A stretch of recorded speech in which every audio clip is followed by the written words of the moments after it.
Most of us could quote much of the 23rd Psalm, such as, "The Lord is my shepherd, I shall not want.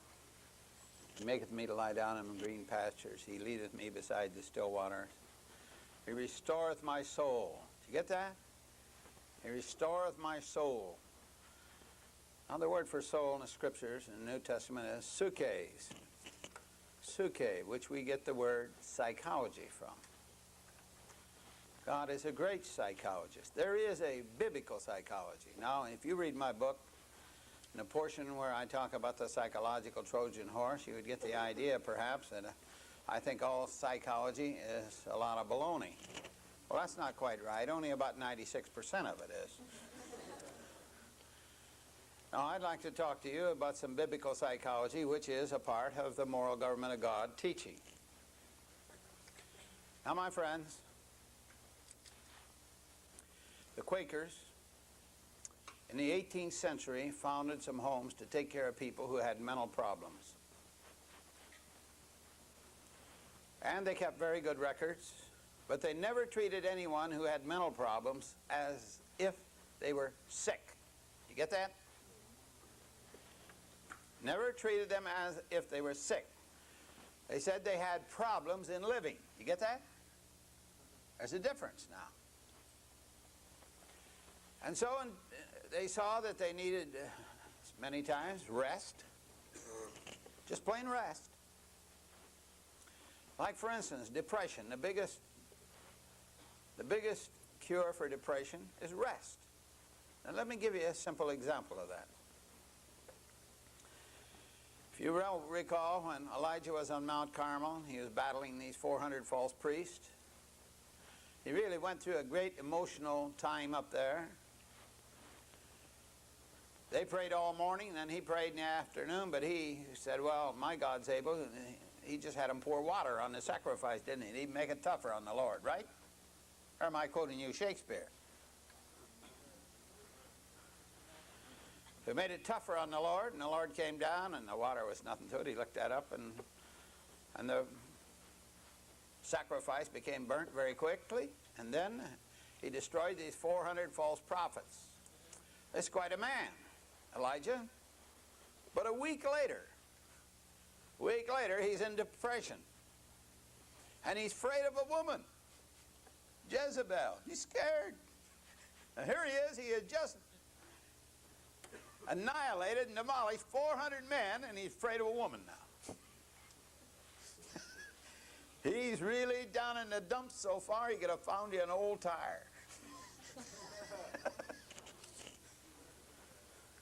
Well, now, let's look into the reason for that. All of us have an emotional bank, my friends. We have so much emotion that we're capable of.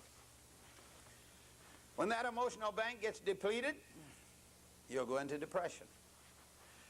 Now, we should never treat people that are in depression as they're there because of sin. It can be on account of sin, but it can be they've just plain worked themselves so much. I remember when I was in a citywide crusade, and we really had revival come to this town. It was a mighty revival. I prayed with so many people over a 2-week period of time, and I wept with so many, I became dehydrated. Dehydrated. There was nothing more. You couldn't get another tear out of me. So what did I do? I knew then what I'm telling you now, so I got my wife and kiddies, and we went to Florida, down to visit her folks, and I just rested. I just rested. I knew. See, if you know how you're put together, you can do a lot about it. So what did God do with Elijah? First thing in depression, you got to change the scenery. And he took him apart and he rested to get that emotional bank filled back up. This is why Jesus says, come apart and rest a while. I admit I'm perhaps the poorest at this. But there's your answers to depression. Change the scenery and get some rest. So you wouldn't certainly say that Elijah was in depression because of sin. Of course not. Now, when the Quakers had their mental institutions running on the basis of they were not sick, but they had problems in living, within a year's time, 90% of the people that would come to this mental home, 90% would be cured and leave there in less than a year. But when Freudian psychology came on the scene and said that they were not problems in living, but they were sick, within 1 year's time, the figures turned 180 degrees opposite. Otherwise, within 1 year, 90% are still there. You see, if you're sick, you can't help it. Is that right? Now, my dear friends, I want you to learn the difference between a sickness and a weakness. I believe mental problems are weaknesses, not sicknesses, weaknesses. I do not believe that alcoholism is a disease. I went to school with one of the, and I knew him very personally, one of the greatest psychologists of our day, and he used to say to me, Harry, if we keep on saying that alcoholism is a disease, these drunks are sick, he said, they're going to breed like rabbits. I ask you, have they?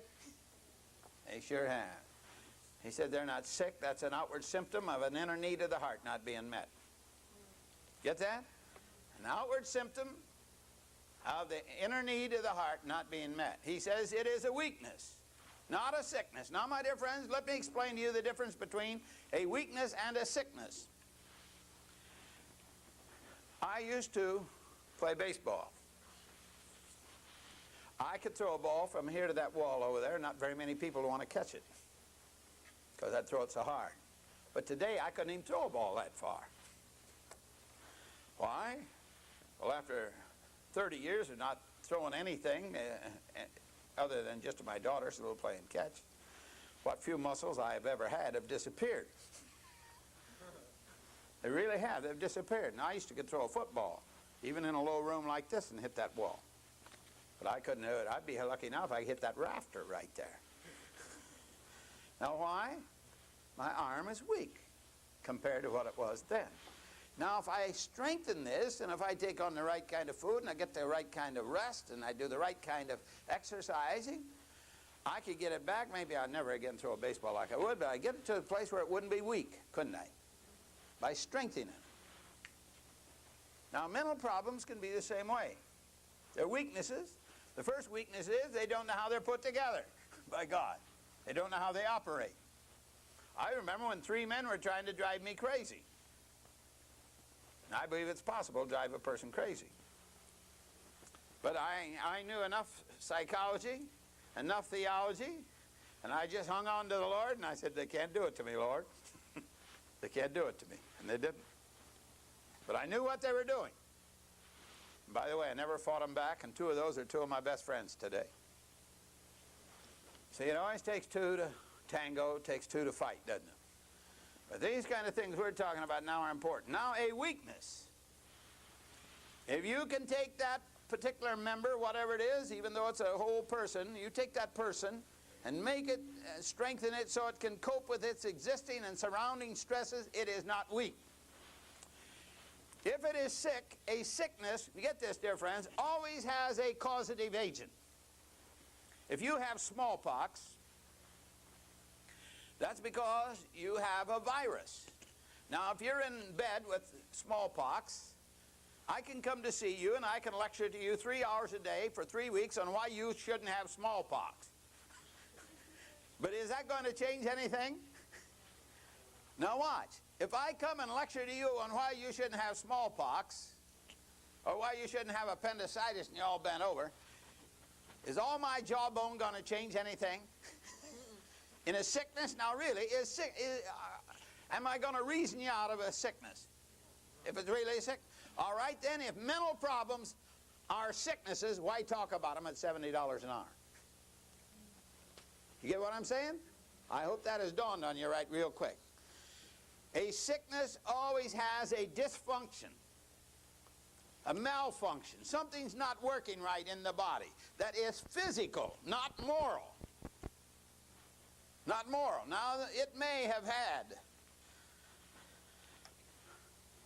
a origin in immorality. That's true, because I do believe there's such thing as psychosomatic diseases. But if you think wrong and you act wrong, pretty soon you're going to begin to feel wrong. And you're going to be wrong. Now, let me show you what I mean a little bit plainer. In a sickness. You can have a chemical imbalance, and you can act strangely, these certain aberrations in your life in a mental sense of the word. When you get old, and our arteries don't work like this to help push enough blood up to our brain, the brain doesn't get enough oxygen, so therefore we begin to act senile. Now, my friends, you'll see on the board over here, I'd call that organogenic. But if you're that way, going to a shrink and paying him $70 an hour isn't going to help anything, is it? You see what I'm saying? Did you know that 96% of the people today in state mental institutions are not sick? Mm-hmm. They're not sick. Now, if you went to the great William Glasser of our day, who wrote the book, and you should get a hold of it, called Reality Therapy. It's out now in a paperback, sells for $2.50. Reality Therapy. If you brought a young person to him, a son or daughter or some person, you even went to him yourself and you said, I'm mentally ill. Or if you brought one that was acting strangely and you said, no, he or she is mentally ill, he'd say, no, she's not sick. She's not mentally ill. She's crazy. Now, he differentiates between being sick and crazy. Now, here's the reason he says she's crazy. She's doing crazy things. She's doing crazy things. By the way, why do you call a man a horse thief? Yeah, why do you call him a wife beater? Why do you think you ought to call him crazy? They're doing crazy things. That's right. You call those aberrations. By the way, why do you think you ought to call him a sinner? Because he sinned. Oh, yes, but Calvinism says, no, you're not a sinner because you sin, but you sin because you're a sinner. Isn't that ridiculous? Isn't that ridiculous? You're a sinner because you sin. If you sin because you're born a sinner, then you had funny justice down here in Texas when you hung a horse thief, because you shouldn't hang a horse thief because he's born a horse thief. That's funny justice, isn't it? But a man's a horse thief because he steals horses. You can't be born a horse thief no more than you're born a sinner.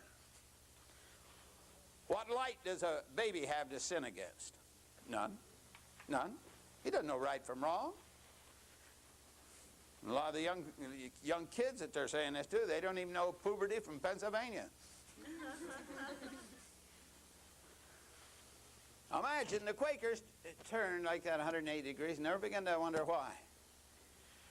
Now, Mr. Glasser says, and by the way, this is good moral government teaching. He has stumbled upon moral government is what he has, and he's not even a Christian.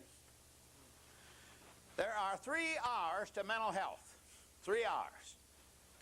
First, put this one down. Reality. Reality. That's facing the situations of life and yourself as you really are. If you want to define reality, reality are the situations of life as they really are. And if you want to define truth, truth is simply the reality of any given situation. But you can't define truth if you don't know what reality is. And by the way, the biggest problem God has with man is to get man to face reality. That's the biggest problem you're going to have when you leave here to go out and try to win souls. Because the average person thinks he's too good to go to hell and not quite good enough to go to heaven. But Oliver Wendell Holmes, who was the Supreme Court Justice back when it took character, he said, you're 4 people. You got to write these down. 4 people. There's a person you think you are. Then there's the person that people think you are. First, the person you think you are. Then there's a person that you think people think you are.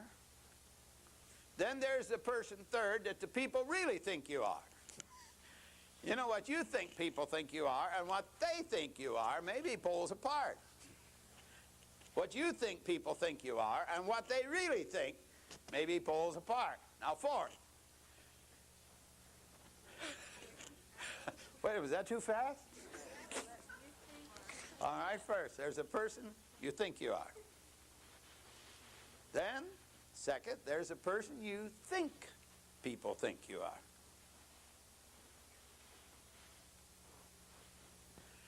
Third, there's the person that the other people really think you are. You see, what you think they think you are and what they think you are maybe poles apart. You get that? Fourth, then there's a person that God really knows us to be. And when you see that, you say, Paul, move over, here comes another chief. Because Paul said, of sinners, I'm what? Chief. See, in God's army, they're all chiefs, no Indians. No people in God's army who think they're too good to go to hell, not quite good enough to go to heaven.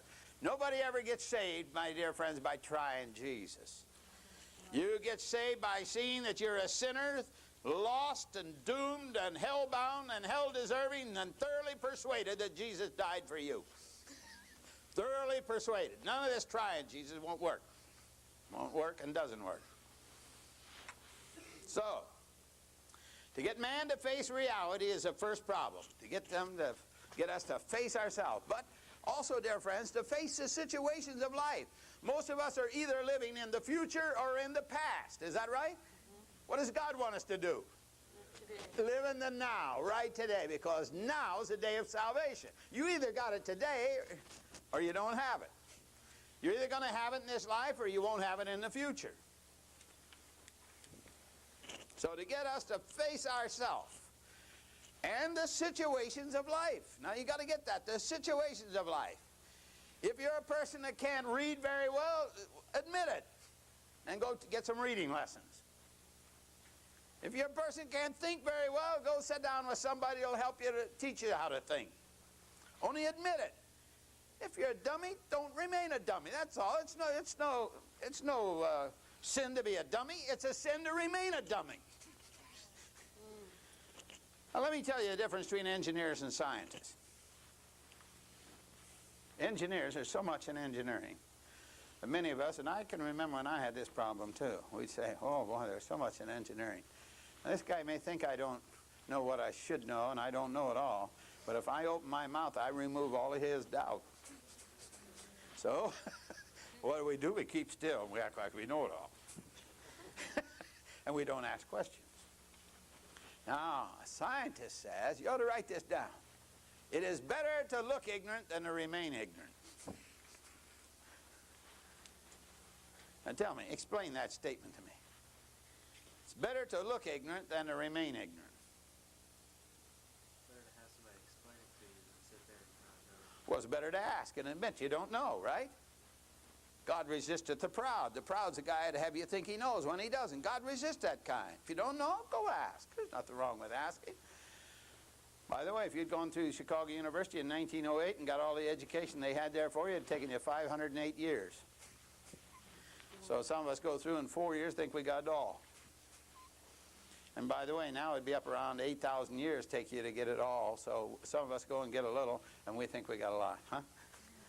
Remember what I said to you? True education is changing from the state of unconscious ignorance to what? Conscious ignorance. Conscious ignorance. So reality, face the situations of life. Face ourselves as we really are. All right? Second, R is responsibility. Now, didn't we see in moral government the responsibilities have sanctions connected with them? Didn't we?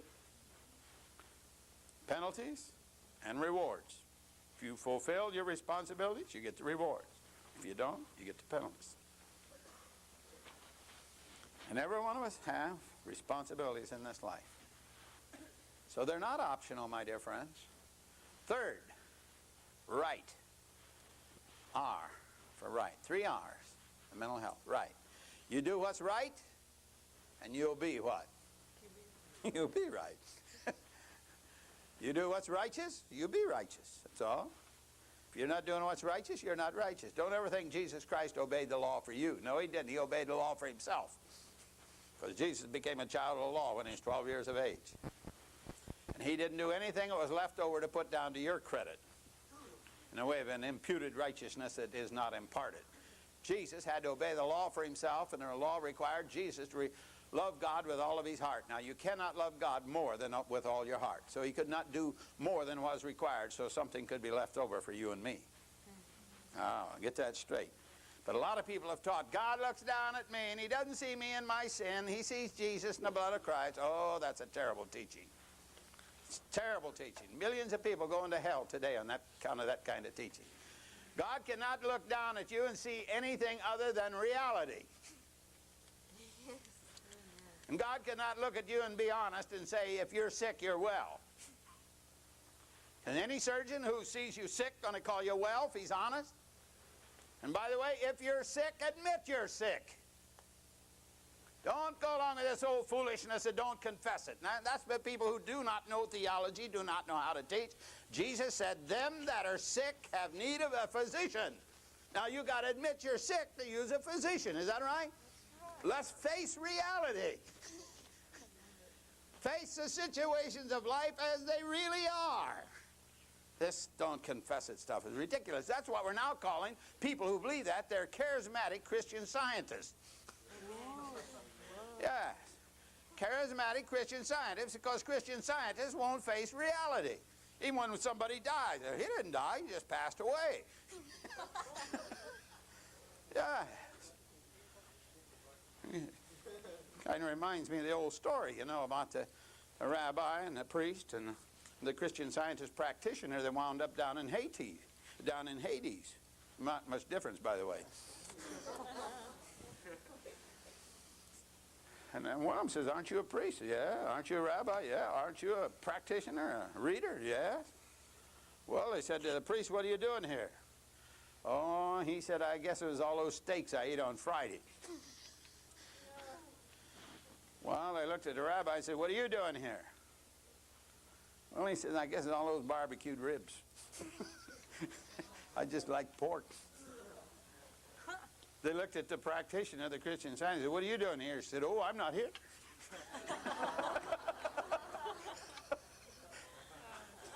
Oh, I'm not here. Even during the last, whatever you call that big deal they had over in Russia, over in Rome here about 10 years ago, and they had all the various ecumeniacs in there, if you remember. And they have all of them sitting there. And one of them stood up in the balcony and he said, he stood up and they acknowledged him. What can we do for you? He said, is there a Christian Scientist in the house? One stood up in the round floor. He said, I am. Why? He said, could I exchange seats with you? I'm sitting in a draft.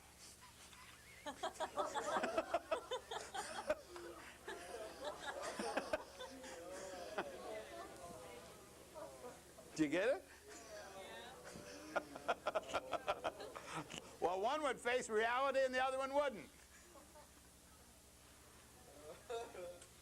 See, this is the hardest thing for people to get people to do, is face the situations of life as they really are. Now then, if you brought your son or daughter, like a woman brought her daughter to me one time, several hundred miles, and she getting off at trains and planes carrying a stuffed toy this big. Now that's what you call an aberration, my friend. Teenage girl in her late teens, you know, walking around with stuffed toys. It's big. She wouldn't go anywhere without stuffed toys. I'd like to walk around with her. So her mother brought her all the way to Rockford, Illinois for me to talk to her. Now, if you said to Mr. Glasser, if you said to me, my daughter's mentally ill, I'd say, no, she isn't. She's crazy. She's not mentally ill. She's crazy. Now, why is she crazy? Because she's doing crazy things. Ah, but why is she doing crazy things? Now, here's where the gospel comes in. You want to get this down. The reason people do crazy things are this. We all have two basic needs that God designed into our life. And if we don't get those two basic needs fulfilled in a normal, natural way, we go out and fulfill them in an abnormal, unnatural way.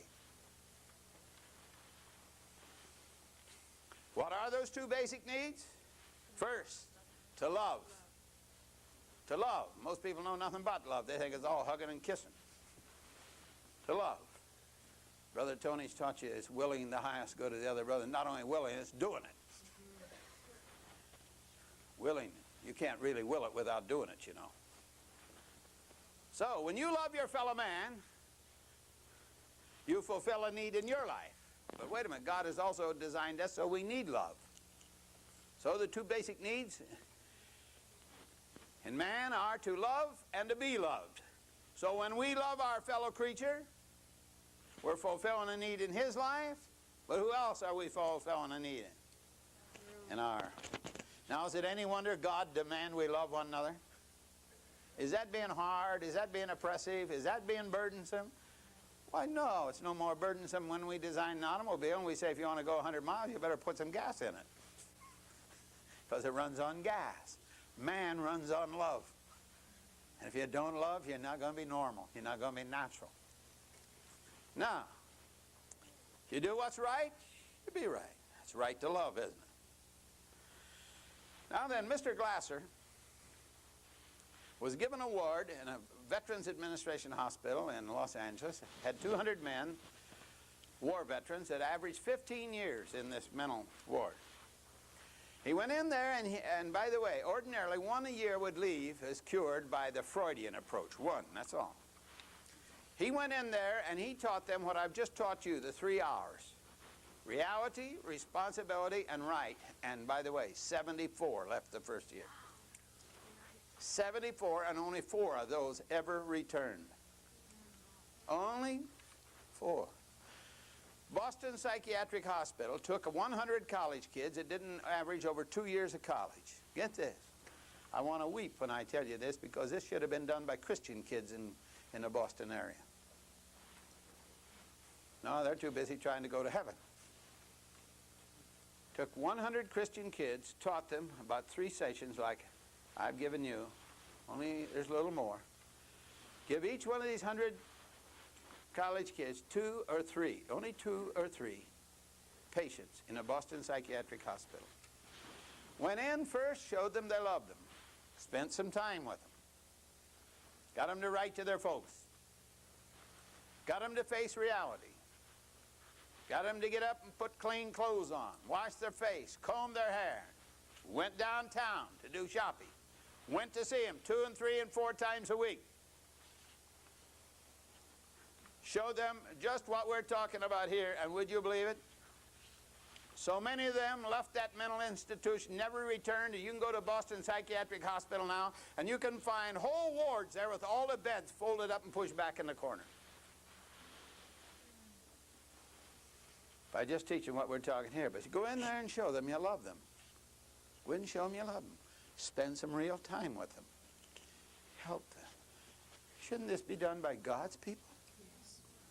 See, this is what we need to be teaching our kids in our churches, not to take them to snow camps and this camp and that camp, and you've just made them more selfish. That's all you've done. You haven't helped them to go on to be saints of God and to live sacrificial lives to get out and serve God. You're hurting them when you do that. I got money, send my own kids to camp. I don't need a church to do it. And you're not helping kids when you do that, but if you get them out to do what I was just talking about, get them out to serve their fellow man. Go out there to show them that you love them. Not out there to get something out of them, you get that? But out there to do something for them. Love as still as you got out there in your gate, the greatest force in the world. Now down in Milledgeville, Georgia, one of the largest, get this, one of the largest mental institutions in the world. They had large, great dormitories with men just sitting there like this. You could come up to them, they'd never even see your hand. In there vegetating, they wouldn't even take the trouble to go to the toilet. Stench is terrible. Fella came in there, said, okay, boys, no more of this. Tomorrow morning, if you want breakfast, you're going to get in that line over there by 7 o'clock or you don't get any breakfast. And you're going to have 25 cents in wooden nickels. If you don't have 25 cents in wooden nickels, you don't get any breakfast. And now here's the way you get a wooden nickel. You shave. You put on clean clothes. You clean up your room. You get in that line over there on time. He gave them 5 things to do. So what was they doing? They were facing reality, right? They got a responsibility to put clean clothes on. They got a responsibility to shave. They got a responsibility to look decent. And by the way, emptied whole wards teach. And by the way, every meal was like this. You had to have 25 cents in wooden nickels, or you didn't get a meal. They'd only had one man ever miss 2 meals. The whole place began to empty because they're facing reality. Somebody's leaning on them to make them assume and fulfill their responsibilities and to do what is right. But you know, one fellow in there almost messed up the whole deal. He got broom handles and began sawing them off, counterfeiting wooden nickels.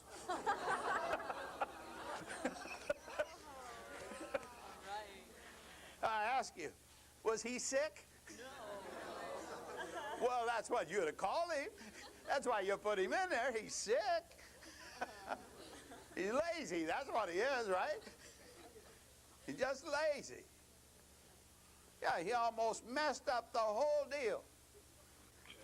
I was lecturing at Purdue University 10 years ago, and I had a sister in Logansport State Hospital. That's called Longcliffe. It's a mental place. She had gone there voluntarily and committed herself. I heard about it.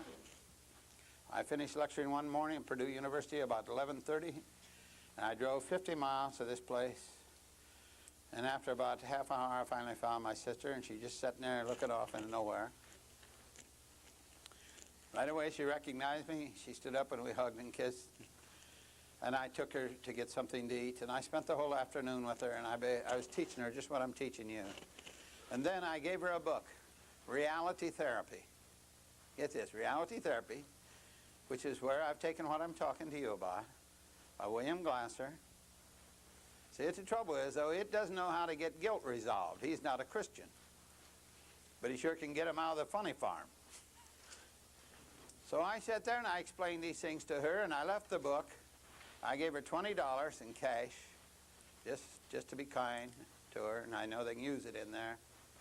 I said, now, Mary, I'd like for you to read this book, and would you send me the outline of this book? She's a very intelligent woman. She said, sure, Harry. And so we hugged and kissed and told each other how much we loved each other. I want to tell you, her letter almost beat me back to where I live. In less than a week, she said, I want a sanity test. I want a sanity test. They gave her a sanity test, they turned her loose, and that woman lived 9 years after that with no mental problems whatsoever. Well, first thing she needed was me to show her I loved her, wasn't it? Mm-hmm. Now think of all the people around here that need us to show them that we love them. Boy, you talk about agape force, how would that be? You know, you could take a room twice this size with this many people in it. If we taught them right, we could empty. We could just empty, because 96% of the people in mental institutions, according to Dr. Torrey, the Department of Health, Education, and Welfare, he says they're not sick. Now, let me show you why some others are in there. Some of these young people, when their folks get old and they come to be a little burdensome, well, they haven't committed to mental institution. That's terrible. That's a sin. I took care of my precious mother the last 14 years she lived. I want to tell you something. It's one of the greatest privileges God ever gave a man. I took care of my mom and daddy and my dear wife. What a pleasure that was. I can look back on that. And by the way, let me show some of you, if you ever really get out and really preach and really going the way you should, you're going to be just like it was during the war, when many times in battle fatigue a guy would lay there and he couldn't go to sleep. Let me show you a sure way to go to sleep. Just think back on the very, very pleasant things in your Christian life that have happened. Well, now, some of you, that wouldn't take you over a minute. Even go on back and think about when you were a kid and all those things you did with Mom and Daddy. And think about the pleasant things that you did with Mom and Daddy. And if you put your mind on those things, and these things in where you've served the Lord, not to get anything, put your mind on those, and on Him you'll go to sleep. That's how we teach men with battle fatigue to get to sleep. But some of you, it wouldn't take you very long to run through the gamut of that, would it? See, we need to know something about this mind. He said, He restoreth my soul. How does He do it? When we get our mind in tune with His mind. When we love what He loves. When we hate what he hates. When we're doing what he would be doing if he were here.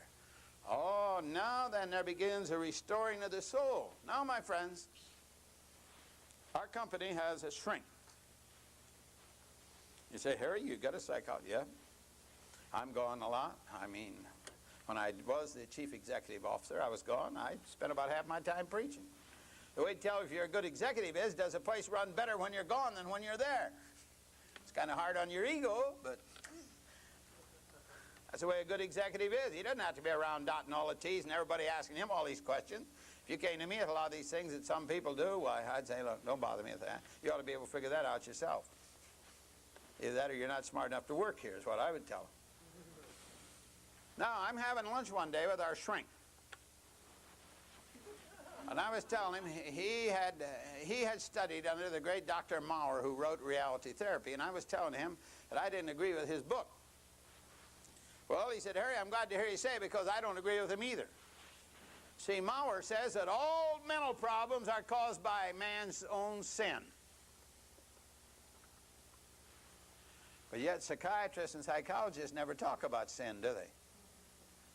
I said to him, I don't believe that. I said, I believe some of it is. But I said, some mental problems are organogenic. This can be a chemical imbalance. This can be you get hit in the head with a ball bat. See, some organ's not right. Chemical imbalance, organogenic. Now, I put M in there, friends, because I'm not going to argue with her as to whether it's a sickness or it is a weakness. But I'm going to show you where mental problems come from. Because we've got to help people in this world. That's a part of being a force for God. All right, our sin. Let me show you how the human mind is. Let's say you brought up here a brand new TV set with a good, very good audio and visual reception. Now then, you've got it on, and if you come up to that thing 10 times a day, and you do this, right on the side of that picture, go like that. You do that 10 times a day, and after about the 8th time, you got to do this, don't you? But I'll tell you what, you keep on doing that 10 times a day, and I mean whacking it hard on the side, not on the tube, just on the side. Give her a real bang. I'm going to tell you something. In a year's time, you can do all of that you want, and you're not going to straighten it out. Now, could you tell me why that TV set's sound begins to go and why the picture is distorted? Can you tell me? Well, someone said abuse. What else? All right, someone else. None of you got it yet. Yeah, but you can smack a safe.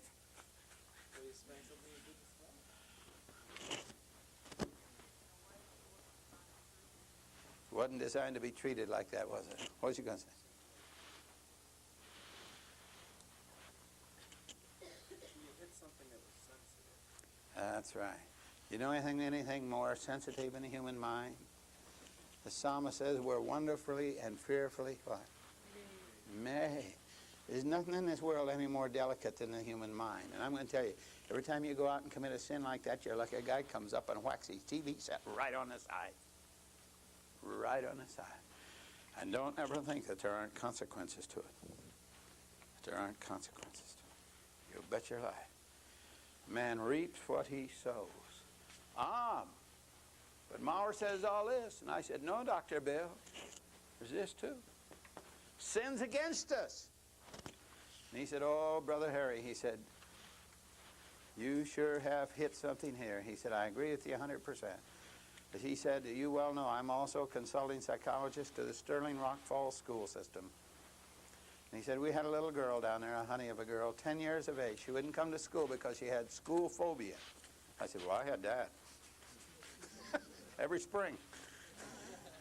He said, oh, no, she was really, if you made her go to school, she became a stark, raving, screaming little psychotic maniac. You pick her up to take her, she'd scream and scratch and claw you like a wildcat. She wouldn't go to school. So one day he said, I sent a couple of cops down there, and I said, now you bring her, even if you got to carry her against her will. So here they came with her, and she's scratching and fighting them every step of the way. 10 years of age. Set her down. I said, no, honey, nobody's going to hurt you. He said, now go get her parents. So in the 15 minutes here, they came with the mother. He said, where's her dad? Well, he wouldn't come. He said, you go get him and you tell him if he doesn't come, I'll sign a warrant for his arrest. So in about 15 minutes here, he came like a Hessian volunteer. If you know your history, if you don't know what a Hessian is and how they got him, you need to go back and study your history. Here he came. He sat down grumpily. Now he said to this precious girl, he said, now, honey, what is it you're afraid of here? You afraid the building's going to fall on you? Oh, no, it's a nice new school building. You afraid of the teacher? Oh, no, she's wonderful. Have the pupils mistreated you? The other students? Oh, no, they're wonderful, these kids. Well, he said, honey, what are you afraid of here? She said, him. She pointed at her dad.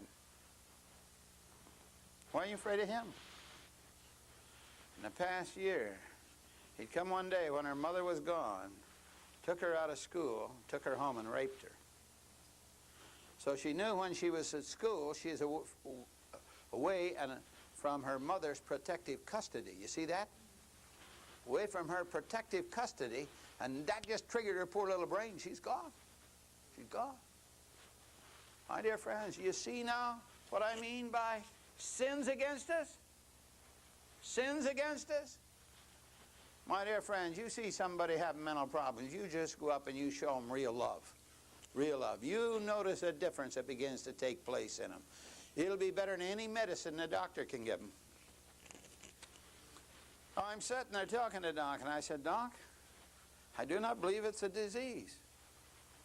He said, I don't either, Harry. Let me give you proof. He said, when I was doing my internship at Elgin State Hospital, which is about 43 miles from where I live, he said, I had almost 200 men in one ward, and he said, you could go in there and you could walk in front of them and you do anything to them, they wouldn't even know you were there. They're out in bye-bye land. Fantasy land. Escaping reality. He said, there they sat, just vegetate. He said, we'd ring the fire bell. They'd all jump up and run out the door. They'd all jump up and run out the door. He said, and they'd run out there and they'd look around, well, where's the fire? Well, there's no fence. They didn't keep on going. If you keep on going, you got to face what? Reality. Yeah, you got to face reality. He said, so they'd turn right around and line up in front of the door, just like a corporal's guard. Like the National Guard, they're in lines of 4. And one back in. He said, so then when they'd go back in, they'd go strolling down the hall. Here's a Coke machine. It's 30 cents then for a Coke. Package cigarettes, 40. Get a ham sandwich for 65. He said they'd put the correct change in every one of them. And he said, you going to tell me they're sick? He said, not me. I never believed that.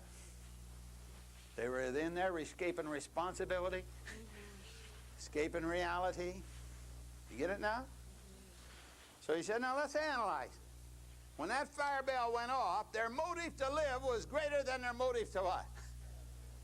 To escape reality. You're going to tell me they're sick? If you won't get me to agree. Had a man, I'm in a meeting. My secretary came in, slipped a note on her at this division head. He was in charge of our international. Said, he won't be in anymore, Harry. He's having himself committed to Elgin State Hospital this afternoon. I got up and left the meeting. I said to my secretary, call him, ask him, please don't go anywhere till he comes in and talks to me. So about 2 o'clock in the afternoon, he came in and talked to me. Sit down, and I said to him, I said, well, my friend, if you go to Elgin, you're going to escape reality. It's true. Are people writing you about your bills? He said, yep. I said, well, there's one thing you got to face. You got a champagne taste and a Coca-Cola effort.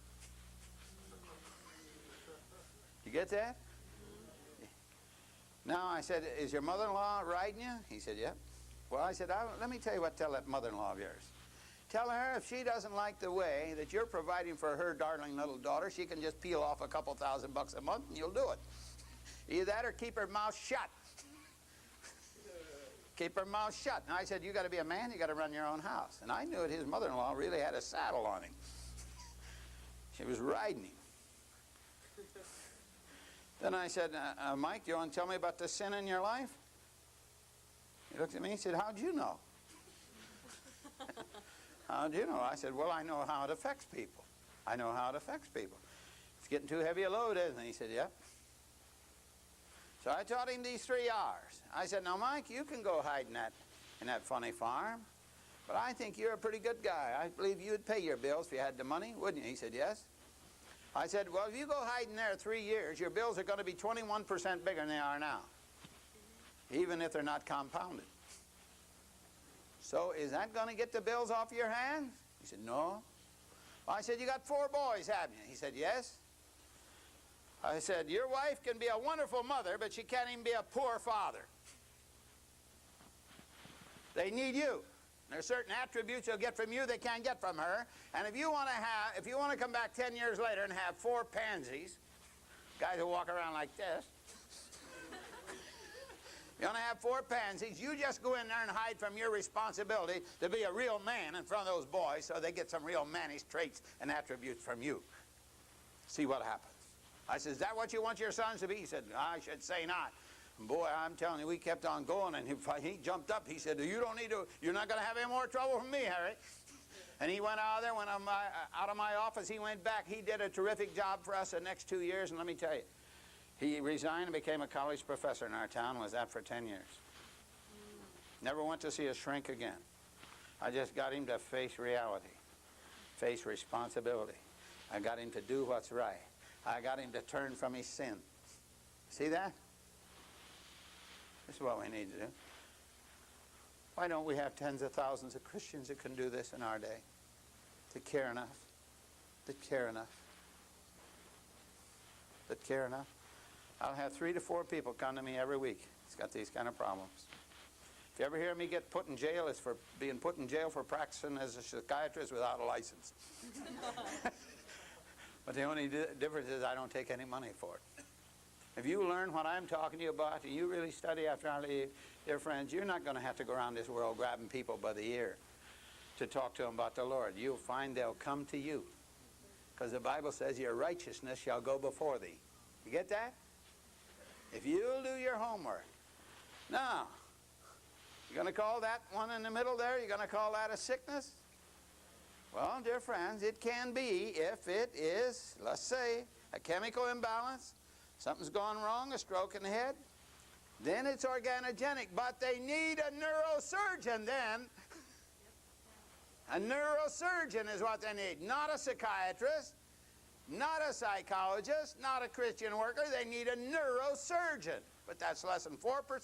And according to Dr. Torrey, he says, I can take a bunch of laymen in 2 weeks, teach them how to be able to discern whether it is a problem for the neurosurgeons. Just 2 weeks. That's all. Now, I believe you could take a group of people like this in 2 weeks and make you a better psychiatrist and psychologist than our colleges are turning out. What do you think of that? Why? Because you got Christ along with you, the great healer of broken hearts and the mender of the human soul. Now, I'm telling you, my dear friends, that those 3 R's are what we're talking about in the moral government of God. Now, see this car, this race car? That thing will go about 220 miles an hour on that racetrack. You know how much it'll go through that kind of ground out there? About 8. You know why? It'll be plowing out there. Yes, if it runs at all. Now that's designed to go on a certain kind of a road, isn't it? I had a man call me up, worked in our factory. He said, Mr. Conn, he said, can I come and see you? He said, I got emotional problems. I said, what's your name? He said, well, you don't know me, but my name is so-and-so. I thought, oh, yes, I do know. Because you see, I knew the men in our company. I know them in two different ends of the spectrum. You've got the very good workers, and then you got the very poor workers. And the in-between, it's true, I didn't know them. There's hundreds of those. But this fella, I knew him because he was having trouble getting to work, and had been brought to my attention. So I said, you sure can. When do you start at work? He said, I start 10 minutes after 4. I said, well, why don't you come in at 3 o'clock? So he did. He came in, and ladies, you should have seen him. He was as handsome as Hollywood movie stars are supposed to be, only they aren't. Besides, they don't like girls anyway.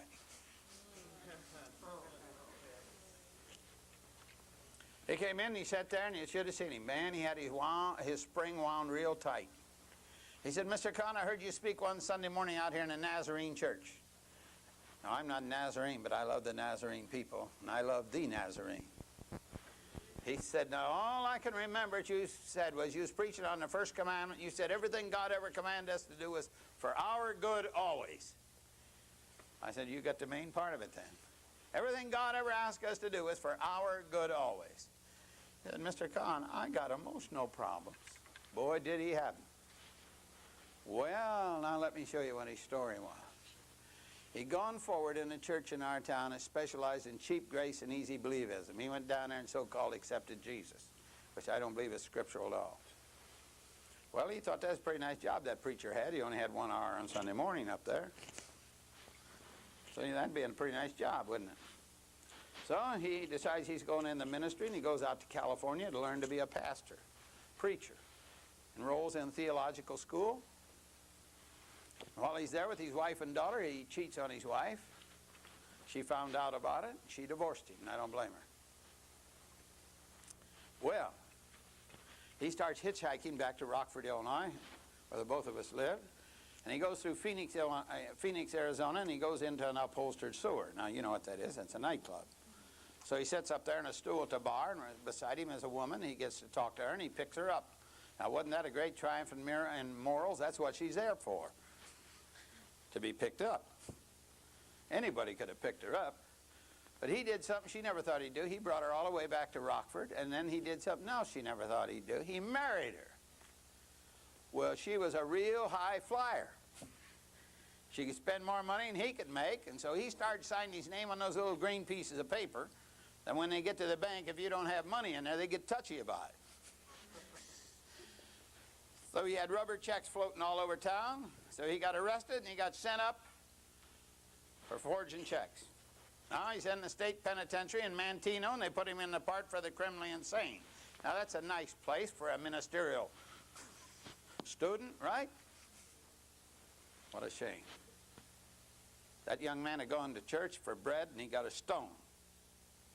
Well, while he was there, they put him in the machine shop. Either that or he walked by the machine shop and had the window open. I don't know which. He learned a little bit about the machinist trade. Not much. When he came back to our city, he couldn't get a job, and he went to one agency after many months. And this fellow said, there's only one company in this town will have mercy upon you, but you better fly right. Now, he said, I can get you a job there. They'll have mercy, but you better fly right. He said, who is it? And he said, W.A. Whitney Corporation. So they came over, and they put him to work. I never met the fellow. Well, now here he is. He came to see me. He couldn't work at night because he's on the night shift. And 8 o'clock, he'd call up, talk to his wife. She wouldn't be there. But this time now, they got a kid or two, and she's a real go-outer, and she leaves the kids there all night by herself, and then she goes out. He said, Mr. Conn, I got emotional problems. I said, you sure have. Want me to tell you why? He said, yes. I said, right out behind our plant here, the Rock River. But wait a minute. You live out near Winnebago? I said, let's say here's a farm out there and it was plowed yesterday. Last night we got 4 inches of rain. Let's say you drive my Chrysler around out there now. What would happen? He said, I'd get stuck out there in that plowed field. I said, you sure would. But wait a minute. Next summer when the Rock River is not very deep out here, you can run across it.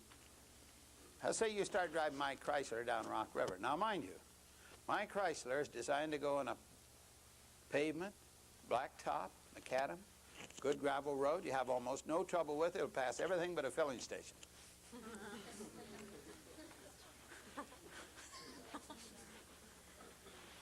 Let's say you start driving my car down Rock River. What's going to happen?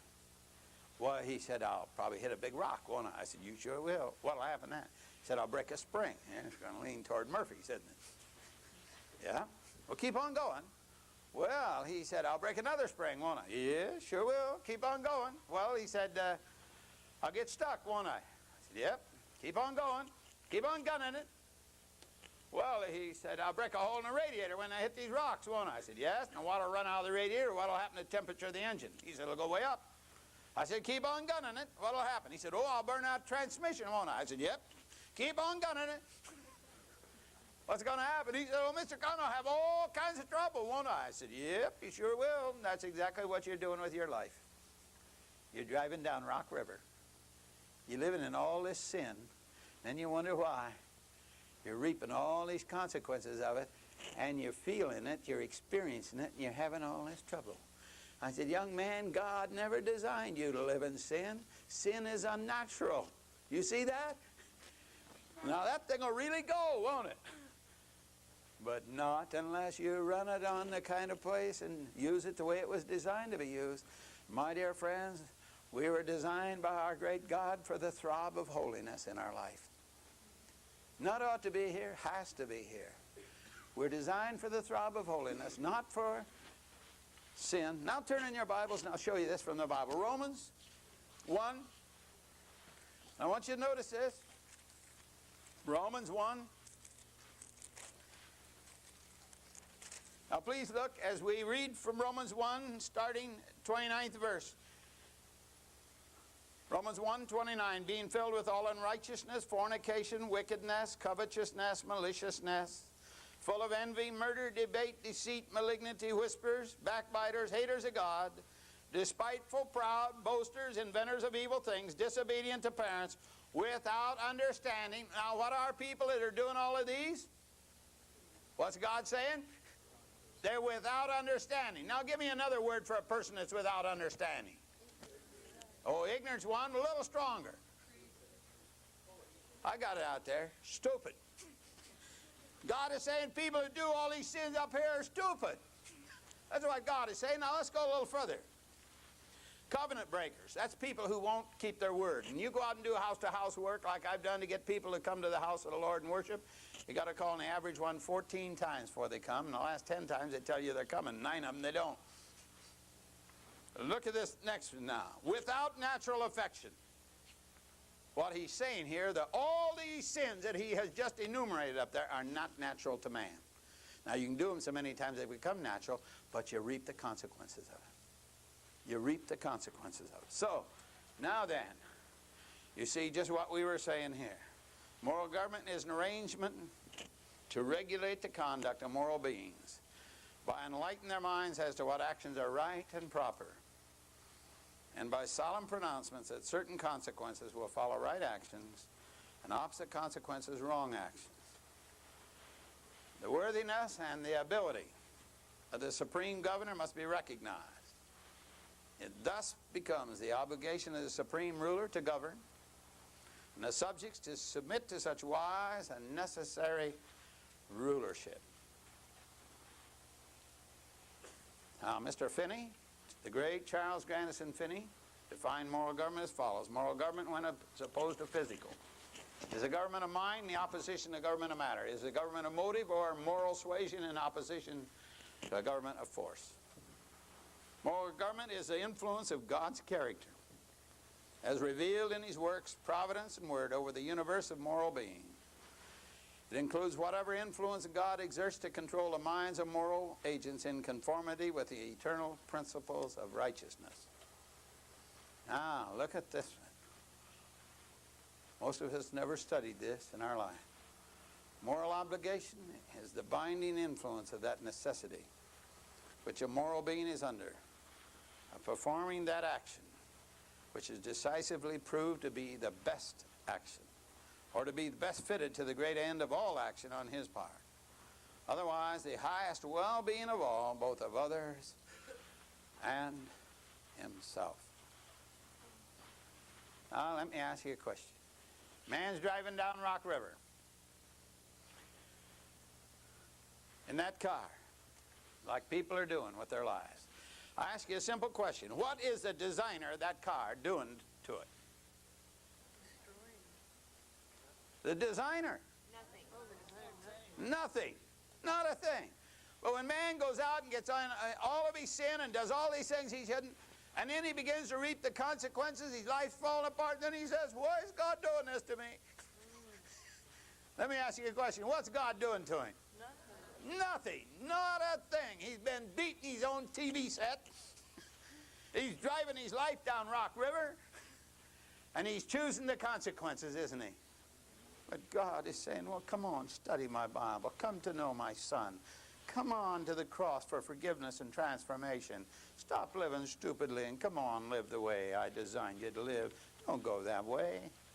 Come on, come the way of righteousness and peace and joy in the Holy Ghost. Is that right? They which do such are acceptable to God. My brother, would you dismiss us?